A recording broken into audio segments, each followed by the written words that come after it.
This is the BBC. Today we take an oblique look at death and dying. We're all spending increasing amounts of time online. Even the silver surfers are catching up. So much of our lives, both professional and personal, has found its way into the digital world. Digital photos and music, blogs and online accounts, and of course, social media. That's what we're talking about today. We didn't have any of this. We didn't see it. We didn't have any contact really with anyone. So Facebook now is a way of keeping in touch. It's a lot that you put of yourself that becomes a record of your life. A lot of talking. I love talking. And a lot of pictures. I probably spend too much time online, if I'm honest. So what happens to all this when we die? Should we view our digital assets, the chatter as well as the financial stuff, much like our physical possessions? And if so, how should we plan to leave them behind? Already some doctors bring up the subject when they discuss future arrangements with their terminally ill patients. You're online, you've got a Facebook account, you've got a Twitter account, you've also got a LinkedIn account, you've also got a ResearchGate account. You may have an online banking account. What happens to your PayPal? What happens to your eBay account? In one case it was an online betting account and the gentleman had a lot of money in that online betting account. All things that we sort of take for granted, but our relatives, our friends may not know what we want to happen with those once we have gone. In this programme we discuss what's involved in shaping a digital legacy. Not just for ourselves, but for those we leave behind. Facebook friends, for example. When people die, who's to tell them? Online, sometimes people disappear. They're not answering your messages and you can't knock on their door and ask if they're okay. You don't get a chance to say goodbye. Sometimes you don't necessarily get a warning even. It just goes radio silence. It's an issue that crops up increasingly often. Over the past decades, the internet has transformed how people approach their lives, and that's begun to include their deaths. Dr. Mark Taubert is a palliative care consultant at Velindre NHS Trust in Cardiff. When I do a ward round, typically next to every bed there's a laptop, a tablet, computer or a smartphone. I have 70-year-olds, 80-year-olds, 90-year-olds, even people over 100 who are active online and want to access their emails and their Facebook accounts. It really has exploded. His patient, Karen, has terminal cancer. She's an active Facebook user, and it's brought her closer to both family and friends during her illness. I bring my tablet in with me whenever I'm in hospital, so I still keep in contact with everyone. And I do put on there what I'm going through, and if I have a bad day, I'll put on there, feeling down, and then they'll get in touch, and it does help a lot to know they're there. And if things do go downhill in the coming months, I put it on Facebook, and that's the way of letting my friends and relatives know. So I do find it really helpful. I love everything about Facebook. Peter also has terminal cancer. He was to die a few weeks after we spoke to him. He was in his 70s, and throughout his visits to hospital, the internet gave him access to the outside world. The internet came to me obviously late in life, and as a result of which it's taken me a while. You know, I don't have these sort of networks that youngsters are into. I use it for watching football. Cardiff City had a big match last night. I listen online to music, from church music to pop music, not the new stuff. A little bit different, a bit light. If I feel good, on it goes. These machines are marvellous. These little iPads. And you wonder how in years gone by you manage without them. It's thanks to the hospital's free Wi-Fi that he can enjoy his football and hear his favourite music. I remember some of my patients saying to me, look, I really want to connect on my Facebook account with my social media accounts. I want to do some work. I want to be able to email, and I can't get any data here. So it was a bit of a data black hole. And a few years ago, we decided that we'd supply free Wi-Fi here. It's not cheap, but the Velindre charity provides the money for the free Wi-Fi. I know that many other healthcare settings do not do that. So it was really a decision that we made that we thought would be beneficial to the patient's overall well-being to be able to access online data. How do you use email, Peter? Is it valuable for you to have the option of being able to email people from your hospital? Oh yes, definitely. I always check the emails so that keeps in touch. Because we were talking about the free Wi-Fi the other day, weren't we? To be honest, I think that's imperative. And not all hospitals provide that, but I think it's becoming increasingly common, free Wi-Fi. Good. It's very much to the forefront now, isn't it? Of course, the internet generation assumed technology is always there. A recent report from Together for Short Lives asked young people about their end-of-life care and found that Wi-Fi was a crucial element in their plans. Dr. Emily Harrop is a palliative care consultant at Helen and Douglas House, a hospice for children and young people. We had quotes from teenagers saying they felt quite imprisoned when they were in hospital if they didn't have access to Wi-Fi, because that was how they made their meaningful communication with the world. They felt if they could be cared for in a hospice setting or at home, that they were more likely to be able to keep in touch with friends, family, and to continue their online life. And in fact, working in a hospice for children and young people, our IT expert, who I imagine would have applied for the job thinking that he would be working on health IT, now spends a very large part of his time helping to set up and enable things around Wi-Fi, technology to help people to do swipe or push button access to all sorts of gadgets. And this probably takes up most of his working day. Chelsea certainly values the digital world.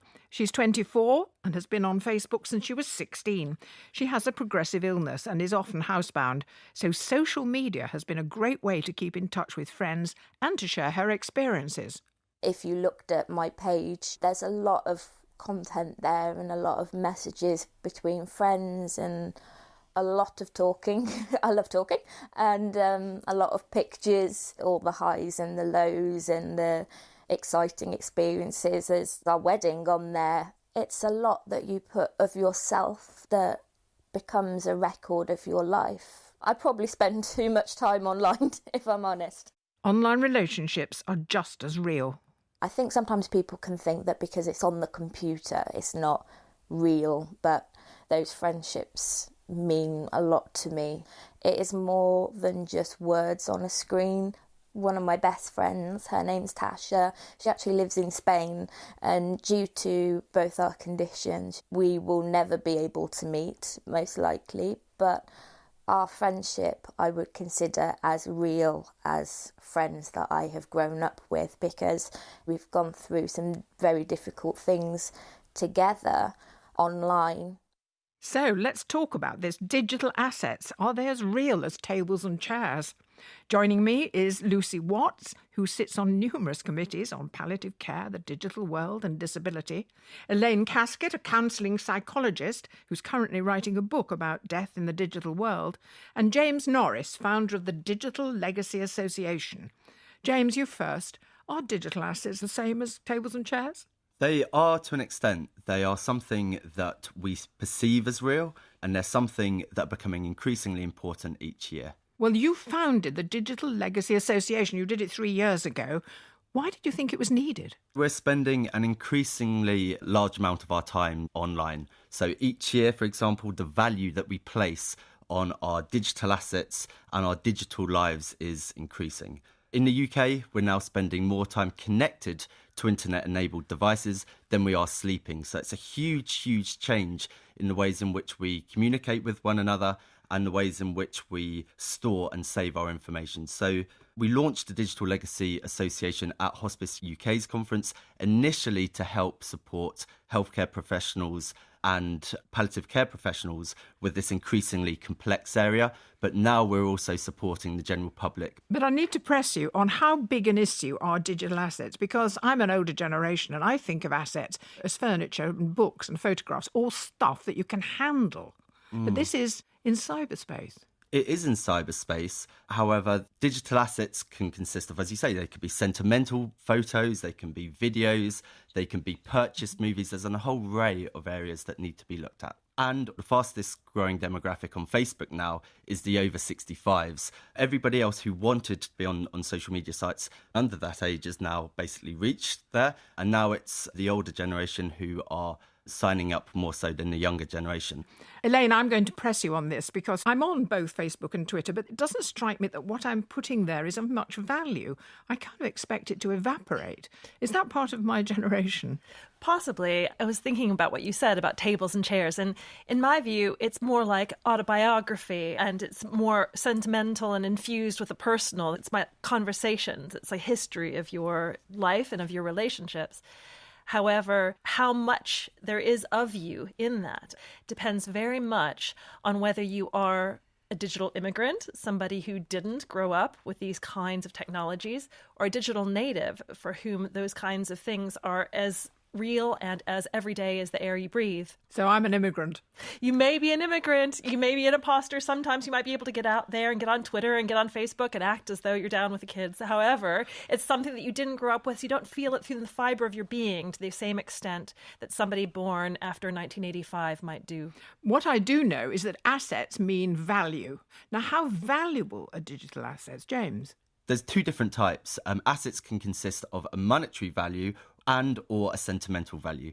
So ebooks and songs and movies that have been purchased through third-party platforms quite often are seen as assets of a monetary value. They belong to us, don't they? So we don't actually own it like we own a physical CD. We own a individual user license. In many circumstances, that individual user license will expire upon somebody's death. So it's a lot harder to pass it on once somebody dies. Okay, what are the other types of assets? Sentimental assets. So it could consist of our family, photos, videos, our online writings. They are quite often the things that really mean something to people. Elaine, what about you? My parents have a 5-volume set of my grandparents' World War II letters. They're amazing. They're incredibly personal. They're historical. They're historical. They're of huge interest and value and sentimentality to the family. If that were to happen these days, if there were a conflict far away and there were letters between, partners, husband and wife, that would all be online. And if those things were to go and were not bequeathable or accessible to the generations to come, that would be, in my mind, a bit of a loss. But all of these things are technologically mediated and digitally stored these days. There are very few shoeboxes left in the attic. Now, let's find out about Lucy's experience, because, Lucy, you're 24 years old and you're very much a digital native, and the role it plays in your life is huge. Can you explain why and how? I have a life-limiting condition. I'm severely disabled and I spend so much of my time stuck in the house. So I live my life online, and it's my connection with the outside world. All my work, all my personal photos, all my friends, most of them are online. It revolves around my social media accounts, my blog, website, financial sites and things like that. How many Facebook friends have you got? I've got over 2,500. And you talk to them all? Do they talk to you?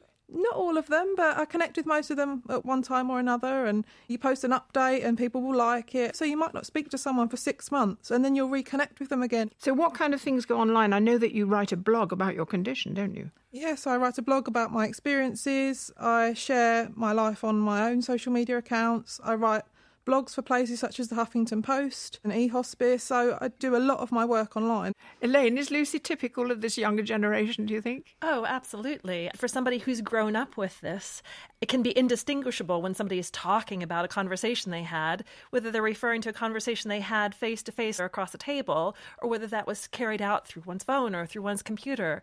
And so this knee-jerk idea that we have that it's different is something that we should really be more curious about. Oh, yes, it's making me more curious all the time. Now, Lucy, do you believe that you have friendships with people whom you will never meet that are as close as friends who you meet every day? Yeah, I probably know more about the friends that I know online than I do know about the friends I've got in person.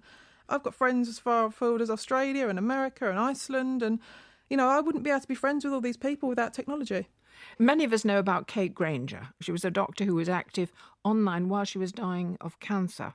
Was that meaningful for you?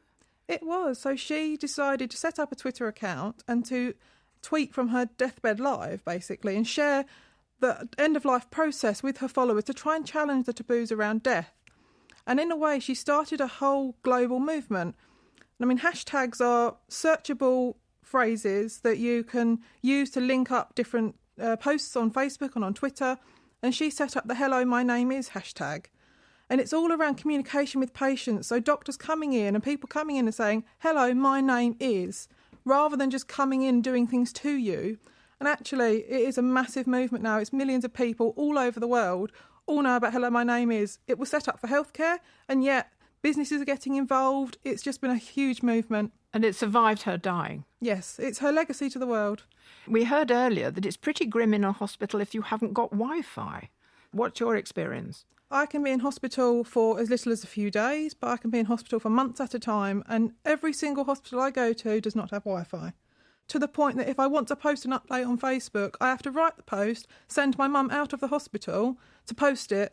James? The internet for many people now is seen as a basic human right. And if you're unable to connect when you can't connect physically with somebody, being able to do it digitally through social media and through online forums, it's really, really important. OK, well, let's take a slightly different angle to this now. Let's talk about bereavement, because it's easy to forget the impact our digital footprint can have on those we leave behind, especially things that have emotional value. When you see their profile online, you see them and you remember them as they were. That brings them back then as a person. But when you visit the grave, there's just the grave, it's not the person. But in Chelsea's experience, it's been difficult when friends she's known online have died. Online, sometimes people disappear and they stop contributing, they're not answering your messages, and you can't knock on their door and ask if they're okay. Sometimes you don't necessarily get a warning even, it just goes radio silence. Then it can take a long time for a family member or something to access and say actually they passed away, they've probably had their funeral, memorial service. Sometimes Facebook will suggest, oh, why don't you message this person, you haven't spoken to them in a while, and it's because they're not alive. So it can be especially tough to lose a friend online. For Helen, the digital world has been a mixed blessing. Her daughter Jenny died 5 years ago. Jenny had completed a nursing degree in the summer of 2012 and moved to new nurses' accommodation to start her first job. She talked to her mum about some relationship difficulties she was having, that she was struggling with the night shifts, but nothing could prepare Helen for the phone call telling her that Jenny had taken her own life.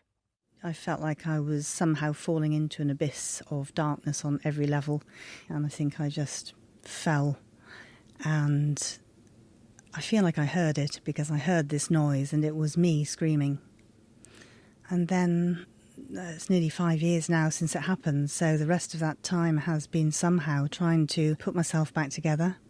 You're a mother now without your child, and that is a very traumatic thing to even describe, to be honest, let alone live through every day. Like her friends, Jenny had been very active online. She was a singer and would load videos of herself singing on YouTube, and she loved Facebook. Her mother, Helen, again. She got me onto Facebook back in 2009, saying something like, it's about time you got on Facebook, Mum, because everybody else is. Well, I could hardly refuse. So she was my first Facebook friend. And she would just gently coach me, not to comment on her posts too often because I was her mum and that kind of thing. And gradually I came of age in Facebook terms, and we communicated a lot with it. In the midst of Helen's overwhelming grief, she sought comfort, watching Jenny's videos and scrolling through her Facebook page and the messages they'd exchanged. It was a way to reach out to remind myself of things like what she said, what she was telling me, what she shared with me, and how she sounded. Because when you have a child, you know them intimately, and somehow to capture her voice was comforting to me at what was really a terrible time. Her friends were putting posts and photos and whatnot on her Facebook page. And this was very important because not everyone was in touch with everyone by some other means. So the Facebook page became a focal point. About a month after Jenny died, the laptop that had been found with her and taken by the police was returned to the family. When we opened it, we found it was unlocked, so she'd removed the password. Part of the reason she did it, I realised, was that on her desktop she had typed out a suicide letter, all for us just to click and find. Also her email. And it gave me some feeling of closeness, that I felt she had allowed me access and that that wasn't by accident. So I was almost feeling like the guardian of her information through Facebook, that I could look after that. Helen was logged into Jenny's Facebook account, so she had access to Facebook Messenger, which enabled her to send private messages from Jenny's account to Jenny's friends. These were a huge source of comfort until, one day, something changed. Helen could no longer access Jenny's account. To my surprise, it now said, "Remembering Jen." And I didn't know what this meant. Although I hadn't envisaged that I would operate through her account to start with, I did because of the circumstances, and then I couldn't, and that was hard for other people because it was just that the dialogue was cut. So I went from feeling, as I say, the guardian of her information online to feeling a spectator on her Facebook page no more than anyone else, like a portcullis coming down. Helen emailed Facebook but got no reply. Her son had also emailed them to ask if he could manage Jenny's account, but again, no reply. Helen's distress about this was compounded by the cover photograph that Jenny had put on her Facebook page not long before she died, which remains to this day. This is a photo of her looking not that well. She's with a friend. I can see in the background that it is a nurse's room. So the conclusion I have to draw from that is that she's actually photographed herself in the room where she may have died. She died in her nurse's room.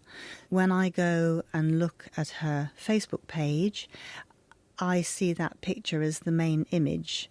I would rather that could be changed, even to a plain colour or even nothing at all, because it is distressing on several levels to me. I mean, she was a beautiful girl, and there are many beautiful pictures which, if I had my choice, I would put up, and it would represent her so much more faithfully now that she's died.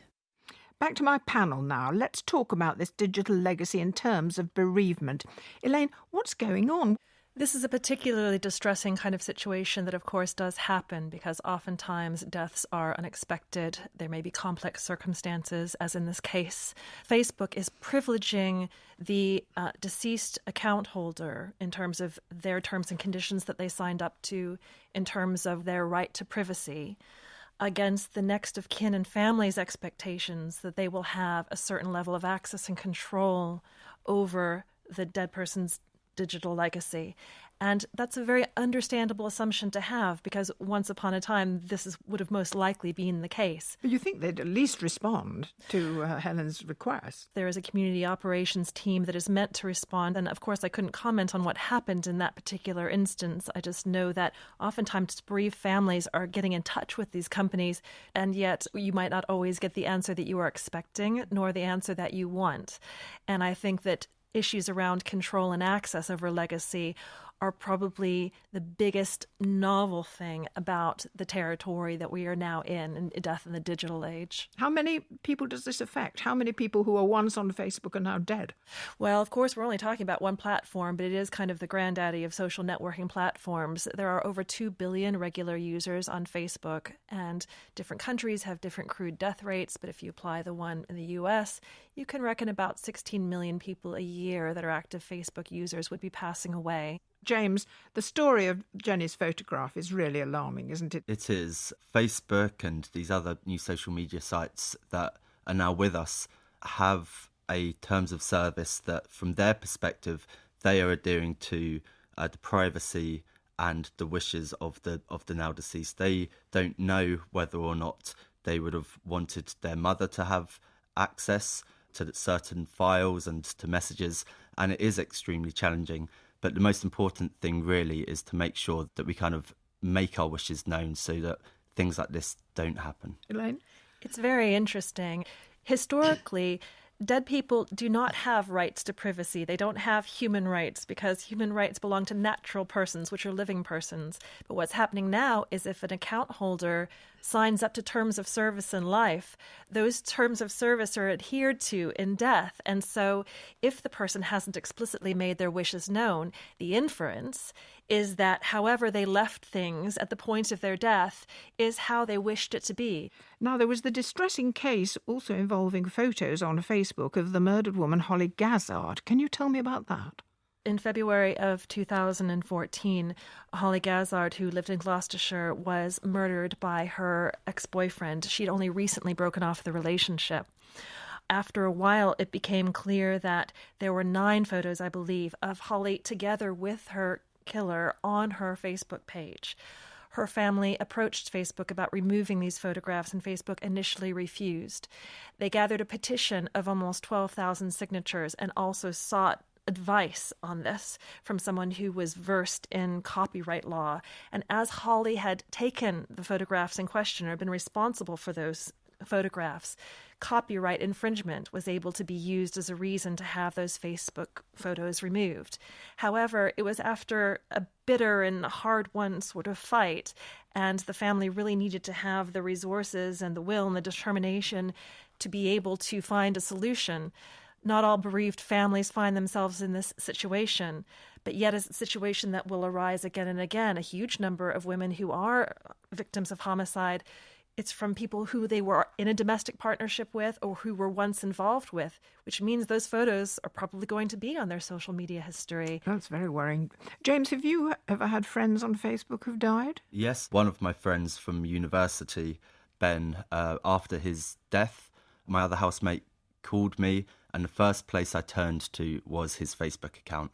I went there to see his face, to take in what had just happened, and just to reflect and remember. Obviously, as James has said, Elaine, online experience of death is not always negative. No, absolutely. In fact, what the research indicates that at least for digital natives or people who are really avid Facebook users, even if they are digital immigrants or digital imposters or whatever we want to call them, the experiences of using an online digital legacy, including social media, as a place for memorialization and mourning and continuing to feel connected to the dead person, this is almost universally positive among those who feel positive about these kinds of platforms.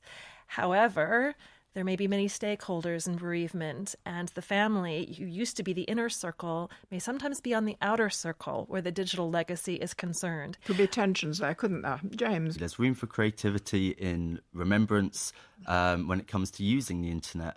One of my friends set up a memorial fantasy football league for Ben. It was a game that he used to play, depending on how well players play in the Premiership, depends on the amount of points that you get. We pay £20 at the beginning of the season and at the end of the season, and ultimately the winner of the league gets half of the money and then the other half goes to Ben's chosen charity. So it's a great way for us to remember him as the person he was on a platform that he played, and being guys of a certain age in England, something that resonates with us. Yes, that's a very nice story. Let's talk then about setting up a digital legacy.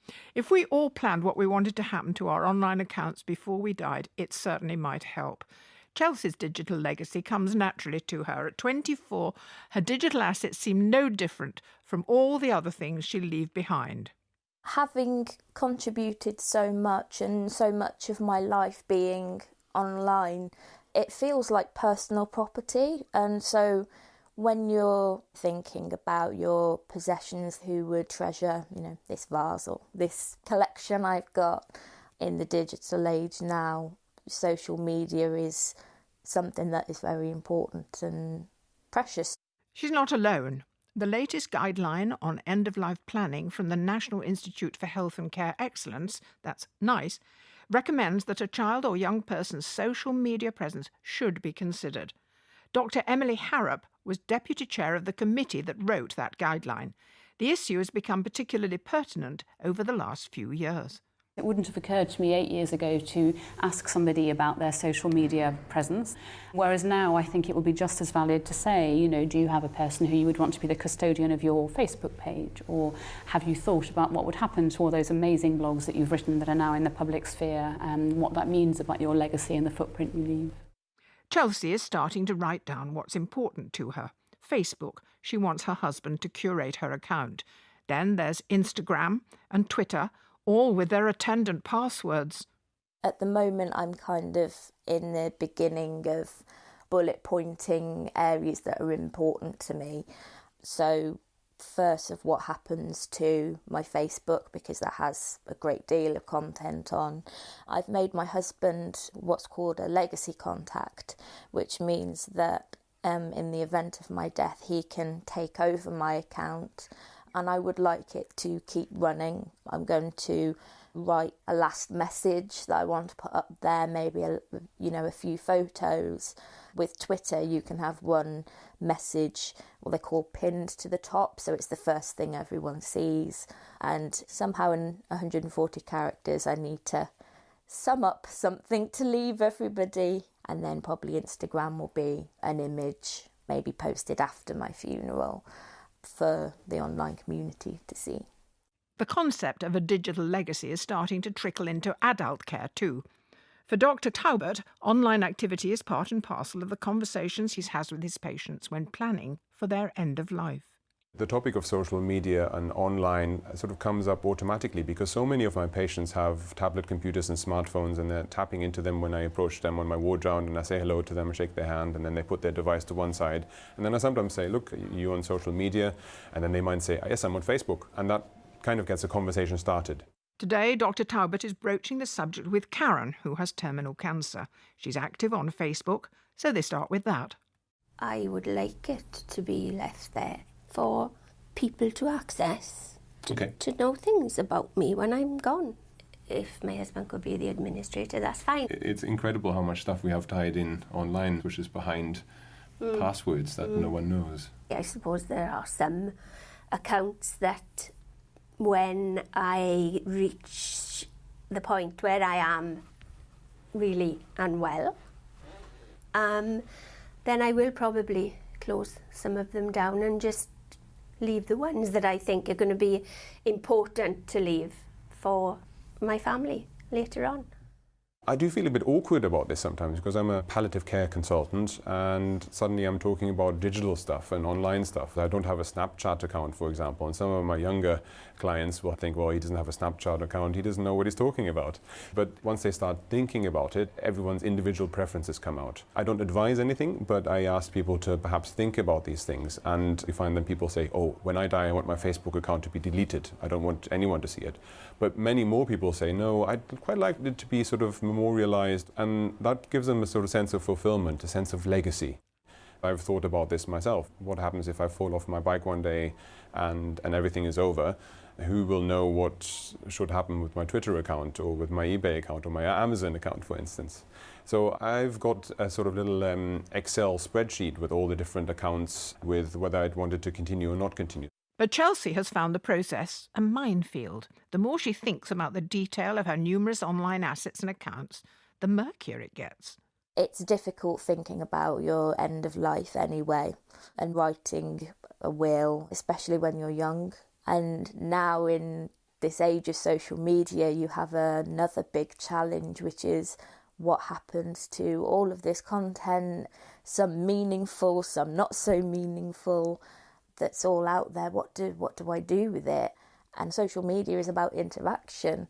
So how will my friends feel about my decision with what I do with my content? It's a lot to think about, and it's very confusing because it's often not very clear. Facebook has got the legacy contact option, but for other social media services or gaming, there's no option to put about your wishes after you've gone. It's important for companies to be responsible and put down information and ask you, it's uncomfortable talking about death, but we need to. It's very difficult, which is why I'm still at bullet point stage and sort of roughly knowing what's going to happen. Now let's talk about planning our own digital legacy. James, you sit on the Law Society's Digital Assets Working Group. So before we start on how to plan, how does the law deal with our digital assets? Our digital assets should be seen as equal to our physical assets. What would you advise people when planning ones that have financial value? Business websites or accounts with money on them? They should be included within your will.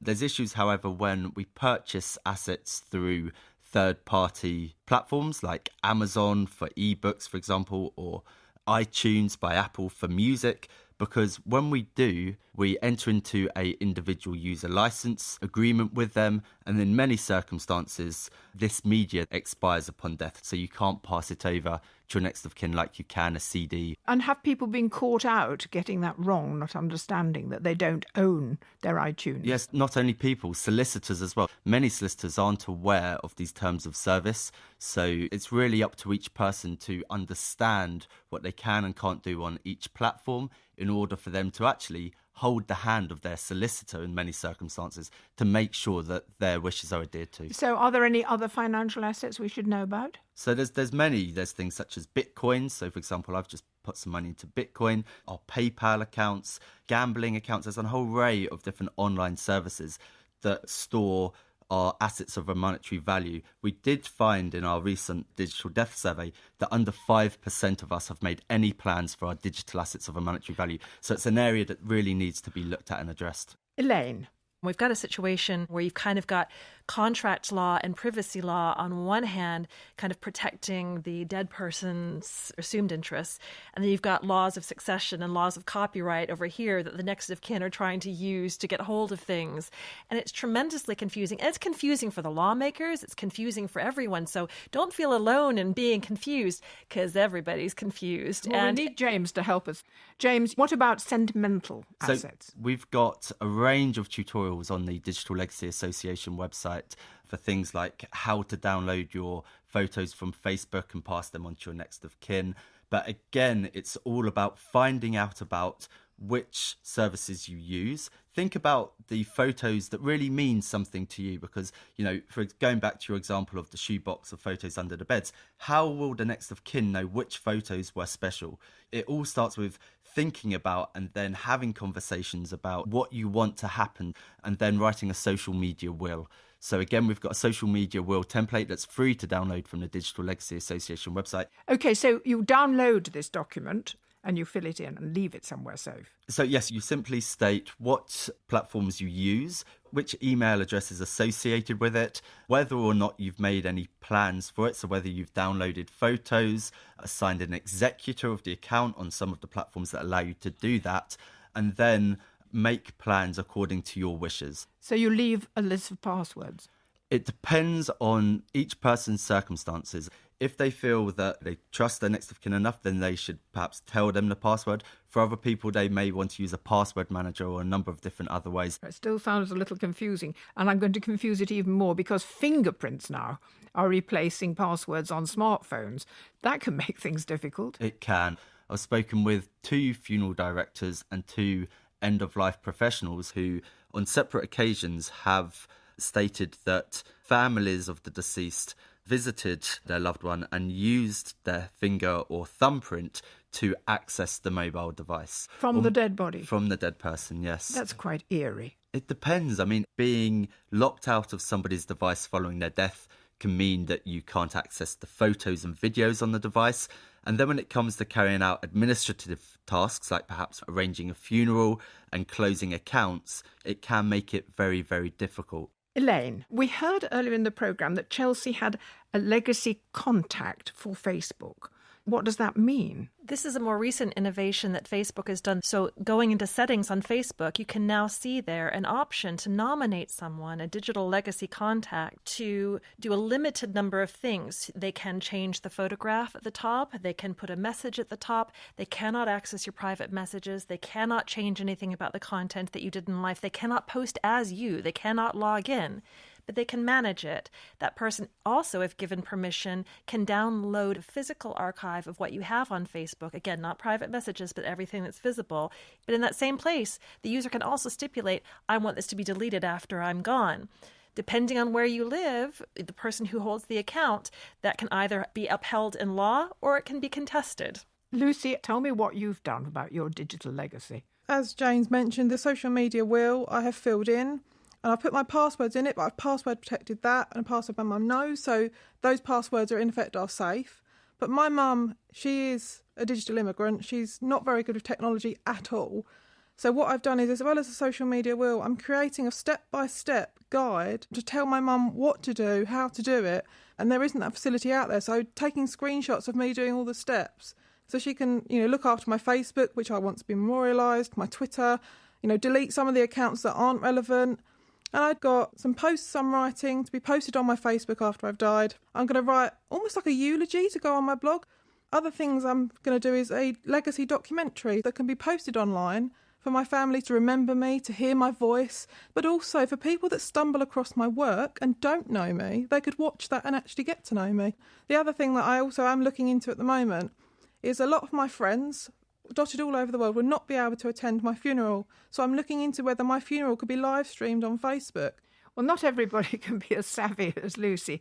James, are you going to have your own digital legacy too? My digital legacy is the Digital Legacy Association.